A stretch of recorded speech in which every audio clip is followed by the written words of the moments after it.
Génesis capítulo 3, segunda parte. Vamos a empezar hoy desde el versículo 8. En resumen, Adán y Eva habían pecado, comieron del fruto que no debían de haber comido y pecaron. Desobedecieron a la palabra de Dios, la cual había dicho ya que podían comer de cualquier árbol que había en el jardín, excepto uno, que era el árbol del bien y el mal, porque el día que comieran de eso iban a morir. Pero Eva decidió comer del árbol y se lo dio a Adán, y Adán decidió comer del árbol. Hoy vamos a ver qué es lo que ocurre, qué ocurre con el hombre y qué relación ahora tiene Dios con el ser humano. Y lo más hermoso de todo es cómo Dios restaura al hombre en este momento. Y a la misma vez, cómo nosotros nos semejamos a nuestras actitudes de la misma manera que hizo Adán y Eva cuando pecamos. ¿Okay? Lo primero que vemos aquí es que una vez Adán y Eva pecaron, lo primero que hicieron fue tener miedo de la presencia de Dios. Huyeron, se escondieron de la presencia de Dios.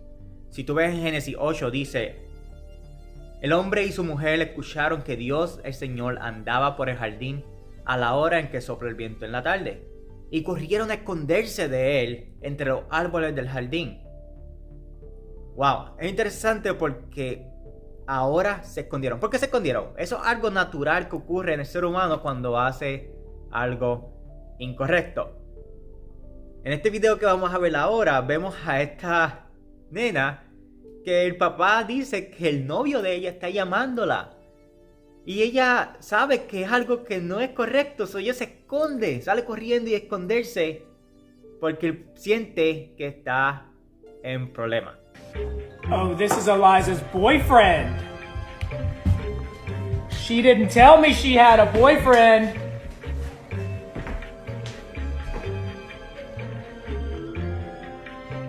Cuando el papá recibe la llamada, la supuesta llamada, la nena, ¿qué yo he hecho? Y lo que hace es esconderse. Y eso es lo que hacemos muchas veces. No queremos estar expuestos, no queremos que nuestra pecado, que lo que hicimos, que lo incorrecto que hicimos, quede expuesto ante la gente. Muchas veces esto pasa en nuestra vida cristiana. Muchas veces esto es lo que lleva muchas veces a las personas a alejarse de Dios, a irse de la iglesia, a quedarse fuera, porque una vez cometen el error, no se perdonan a ellos mismos. Y lo primero que hacen cuando cometen el pecado, sea cual sea, es querer esconderse de la presencia de Dios. No quieren saber de Dios, quieren alejarse de Dios, quieren dejar de ir a la iglesia, no quieren saber, dejan de escuchar música cristiana, dejan de orar, dejan de pensar en Dios porque se sienten, y siento que se sienten indignos, se sienten, ya fallé, no merezco hacer esto, es mejor que me aleje.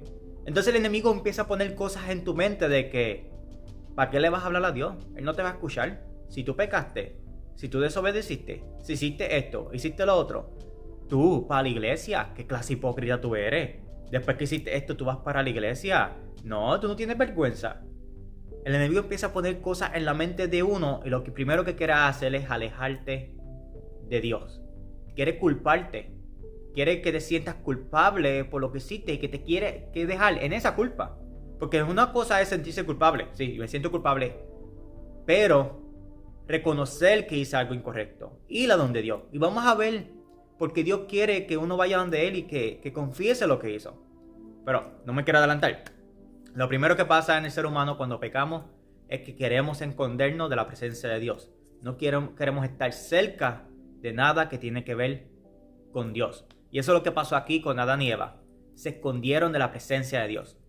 Pero lo que sigue después es algo tan hermoso porque el que hace el primer paso, el que siempre hace el primer paso para buscarte, para amarte, para hacerte saber que está Él, es Dios. Nota la pregunta que Dios hace a Adán y Eva. Le dice, ¿dónde estás? Dios conocía muy bien dónde estaba Adán y Eva. Dios conocía muy bien dónde se encontraban. Pero esta pregunta era una pregunta para Adán. Es una pregunta que tal vez Dios nos hace a nosotros. ¿Dónde nos encontramos en este momento? ¿Dónde nos encontramos espiritualmente? ¿Qué tan lejos o tan cerca estamos de Dios? ¿Hace cuánto llevamos sin leer la palabra de Dios y estudiarla? ¿Hace cuánto llevamos sin orar? ¿Hace cuánto llevamos sin adorar al Señor con todo nuestro corazón? ¿Hace cuánto llevamos nosotros sin ir a la iglesia? Sin hacer lo que Dios nos ha mandado a hacer. ¿Dónde estamos espiritualmente? Es una pregunta que Dios nos hace hoy en día. Y que le hizo a Adán. ¿Dónde te encuentras? Porque nota que Adán y Eva se alejaron de Dios. No querían saber de Dios. Pero a Dios, en su infinita misericordia, con ese amor tan hermoso que Él tiene por nosotros, decide buscar a Adán y a Eva. ¿Dónde estás? ¿Dónde te encuentras? Déjame encontrarte. Mira lo que viene después de esto.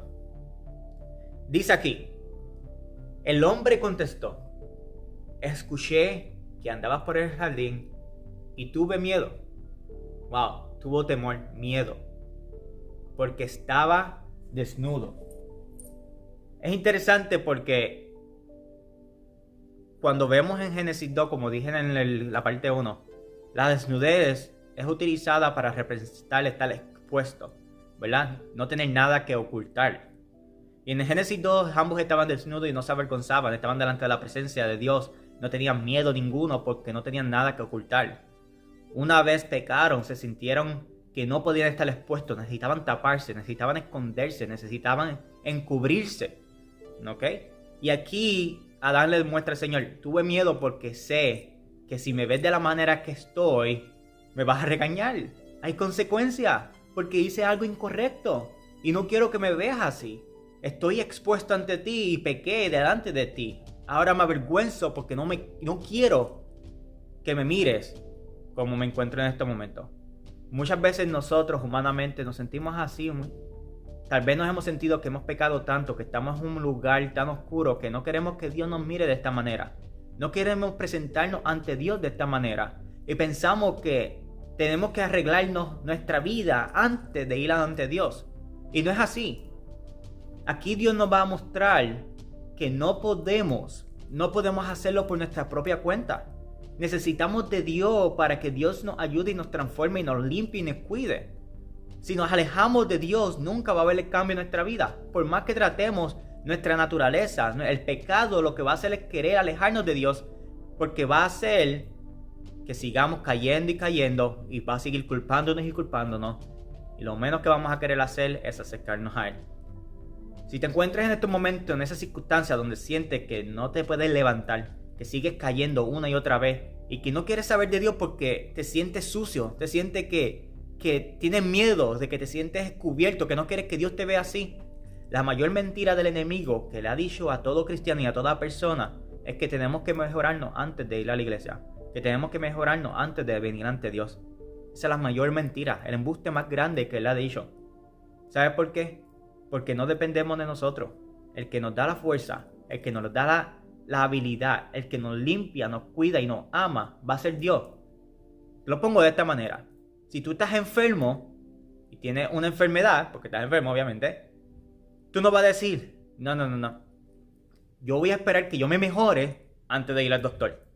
Porque yo no quiero que el doctor me vea así de enfermo. No, yo no puedo ir al hospital así. Yo primero voy a esperar que yo me mejore, voy a tratar de hacerlo por mi propia cuenta, ¿sabes? Esas cositas así. Y después que yo me mejore, entonces voy para el hospital y allá el doctor me ve todo bien. ¿Verdad que no hace sentido? ¿Verdad? Suena un poquito estúpido, ¿verdad? Pues es la misma manera. Dios está ahí para ayudarnos, para restaurarnos, para sanarnos. Y la iglesia está ahí para recibir palabra de Dios, para escuchar esas palabras de fortaleza que nos va a ayudar a levantarnos. No podemos esperar a estar bien para entonces ir. No. Vamos ahora como estamos. Si tú notas la vida de Jesús, Jesús en todo tiempo, en todo momento, buscaba a las personas que estaban en pecado, las personas que estaban enfermas, las personas que estaban heridas, y se acercaba con ellas, se sentaba a comer con ellos, los sanaba a ellos. Él no buscaba a las personas que estaban sanas. Y él mismo dijo que los que necesitaban de sanidad, los que necesitaban de él, eran aquellos que estaban sanos, no aquellos que estaban, eran aquellos que estaban enfermos, no aquellos que estaban sanos. A la mía ahí, ¿ok? Así que, no pienses así. Pero vamos a seguir adelante. ¿Qué más nos está diciendo Génesis 3? Después que aquí Adán le contesta al Señor, vemos que entonces, después de de Adán, ¿verdad? Mira lo que pasa aquí. Vamos poco a poco.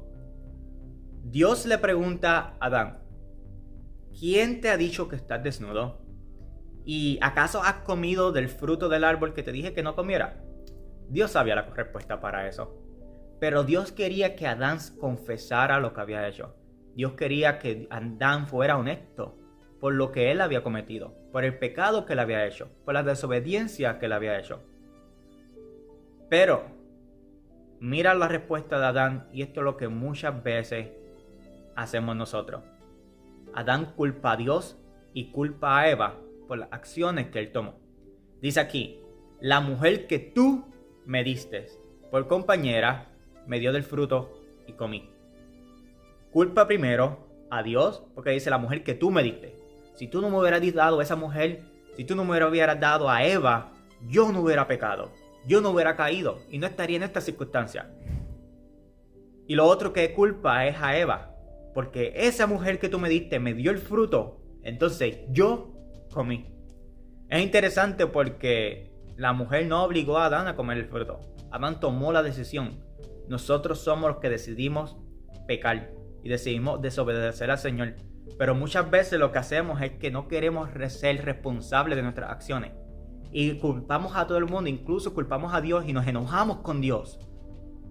Si no fuera por ti, tú eres el que me diste esto, tú eres el que permitiste esto. Y nos enojamos con Dios, en vez de reconocer que fuimos responsables por nuestras acciones de caer, de pecar. Y entonces confesarle al Señor, sí Señor, comí del fruto, pequé contra ti, te desobedecí. ¿Por qué Dios quería que Adán confesara? ¿Por qué Dios le hace esta pregunta a Adán? Es interesante porque la Biblia nos contesta lo importante que es confesar nuestros pecados. Y mira estos próximos versículos, voy a leer solamente uno, pero si tú te quieres hacer la asignación de leer los otros, vas a encontrarlo aquí, lo voy a poner ahora. Primera de Juan 1:9 dice, si confesamos nuestros pecados, Dios, que Él es fiel y justo, nos los perdonará, nos limpiará de toda maldad. Proverbios 28:13 dice, quien encubre sus pecados jamás prospera, quien lo confiesa y lo deja, halla perdón. Salmo 32:5 dice, pero te confesé mis pecados y no te oculté mi maldad. Me dije, voy a confesar mis transgresiones al Señor, y tú perdonaste mi maldad y mi pecado. Y una y otra vez, estos versículos que están aquí, habla sobre confesar el pecado hacia el Señor, y Dios es justo y fiel para perdonarte. Dios estaba buscando que Adán confesara su pecado, que Adán dijera, Señor, pequé, te fallé, perdóname. Y Dios iba a ser fiel y justo para perdonarlo. Pero nota que Adán decidió dar una excusa, culpar a Dios, culpar a Eva y no arrepentirse de lo que hizo. Nota que después Eva hace lo mismo que hizo Adán. Dios hace otra vez la pregunta a Eva, distinta, pero se la hace. Dios conocía las cosas, pero le da la oportunidad a Eva. Nota aquí que Dios no hace una pregunta general para Adán y Eva. A ambos le pregunta. Y a ambos le da la oportunidad del arrepentimiento. Aunque ambos son esposo y esposa, ambos son uno delante de Dios. Ambos son responsables por su salvación delante de Dios. Ambos son responsables por sus pecados delante de Dios. Y nota que Dios pregunta tanto a Adán como a Eva esta pregunta. Dice aquí, entonces Dios el Señor le preguntó a la mujer, ¿por qué lo hiciste? Nuevamente Dios hace una pregunta, esperando que Eva le dé una respuesta, se arrepienta de lo que hizo, confiese lo que hizo. Pero mira lo que utiliza Eva. La serpiente me engañó. Eva culpa a la serpiente. No se hace responsable de sus acciones. La serpiente me engañó y entonces comí del fruto. El enemigo me engañó y entonces yo hice esto. El enemigo me engañó y entonces terminé viendo esto.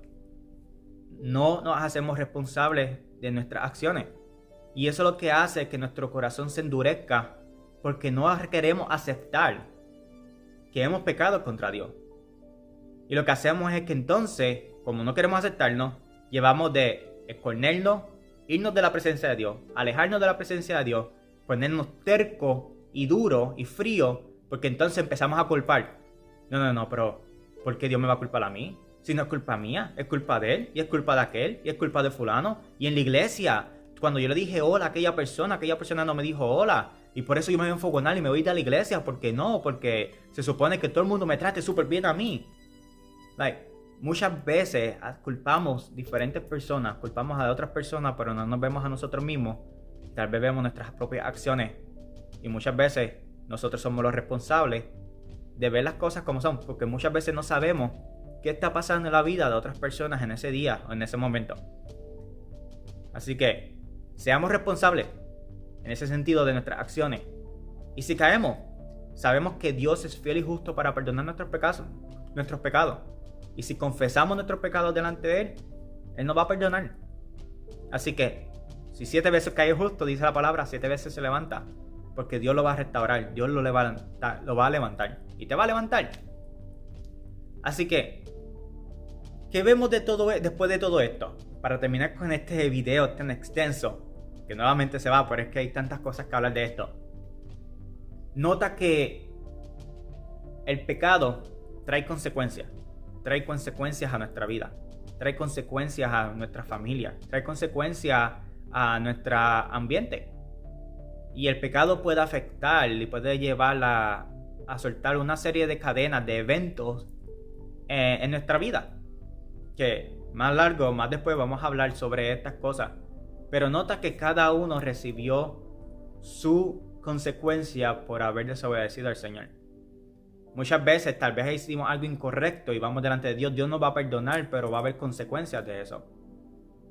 Muchas veces, si lo ponemos en una perspectiva de padre a hijo, hijo a madre o de madre a hija, tal vez si tu hijo o tu hija hace algo incorrecto, va a haber consecuencias por esas acciones porque desobedecieron a las reglas que tú habías puesto en el hogar.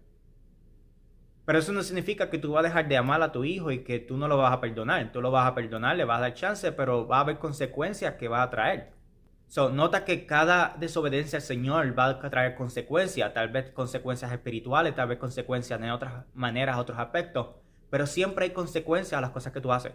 Incluyendo esos pecados que tal vez tú piensas que nadie ve. Que tú lo haces completamente solo en tu hogar o en algún lugar escondido. Y tú piensas que nadie te va a ver o que nadie te ve. Dios siempre está presente y Dios conoce lo que tú haces. Eso trae consecuencias a tu vida. Así que eso es lo que Dios nos puede decir. Y de muchas otras cosas en Génesis 3. Pero, ¿qué te dijo a ti? ¿Qué aprendiste cuando leíste Génesis 3? ¿Qué te habló a tu vida cuando aprendiste de Génesis 3? Déjamelo saber en los comentarios abajo. Y si este mensaje te ministró, si esta reflexión te ministró, te habló, por favor, compártelo con cualquier persona que tú quieras compartirlo.